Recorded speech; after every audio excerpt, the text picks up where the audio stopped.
For years, Pauley Perrette appeared to be one of television's most comforting and reliable faces.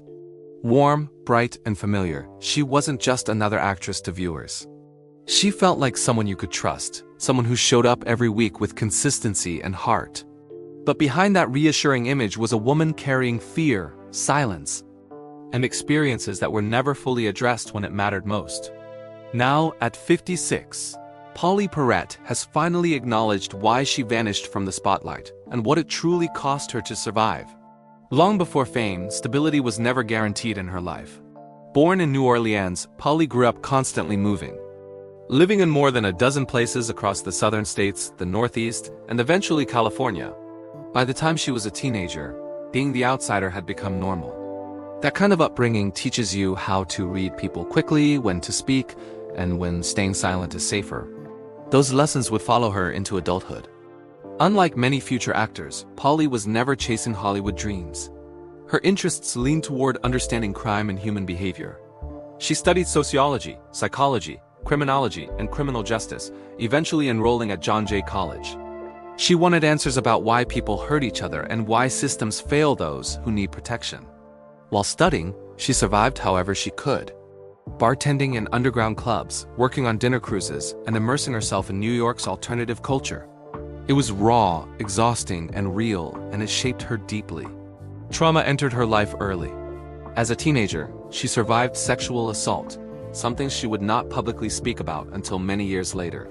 That experience influenced her relationships, her empathy, and her understanding of fear as something that stays in the body long after the danger passes. It also planted the seeds for her later advocacy for victims, even when that advocacy came at a personal cost. Acting was never the plan, but survival pushed her toward it. When she arrived in Los Angeles with almost nothing, small roles slowly turned into bigger opportunities. Then came the role of Abby Ciuto on NCIS, a character that would define her career. Abby wasn't manufactured or calculated. She felt human, intelligent, emotional, and unapologetically different. Pauley invested herself fully, studying forensic science and drawing from her academic background to make Abby believable. Audiences connected instantly. Abby became more than a character. She became the emotional center of the show and an inspiration for countless young women. The so-called Abby effect encouraged girls to see themselves in science and forensics, and Pauley quietly supported that impact through scholarships and outreach.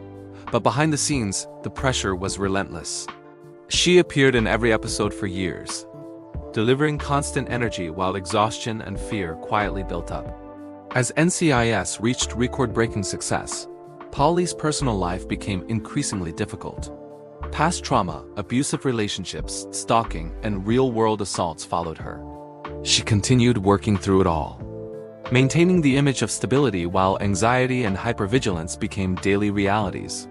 Silence became a survival strategy. The breaking point came when a violent incident occurred on set involving a dog that injured a crew member. When the same conditions were allowed to continue, Pauley felt genuinely unsafe. Her requests for protection were denied, and instead of accountability, separation was imposed. She filed formal safety complaints, sought help through proper channels, and continued working while undergoing therapy to cope with fear that followed her everywhere. Eventually, she walked away. Leaving did not bring instant relief. A private settlement followed, along with a strict non-disclosure agreement that silenced her voice. She gained security, but lost the ability to fully tell her story. Not long after, her body paid the price. Pauley suffered a massive ischemic stroke that nearly took her life. Recovery was slow and brutal, and she credits her rescue dog with saving her by alerting her in time. In recovery, she finally stopped running from the truth.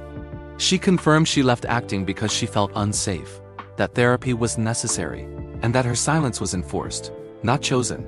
At 56, she speaks with clarity, not anger. Her exit was not a whim. It was survival in a system that failed to prioritize safety over power. Do you think Pauley Perrette made the right decision by walking away at the height of her fame? Share your thoughts in the comments, and if you appreciate deep, honest stories like this, make sure to like, subscribe, and turn on notifications for more powerful Hollywood stories from Hollywood Bulletin.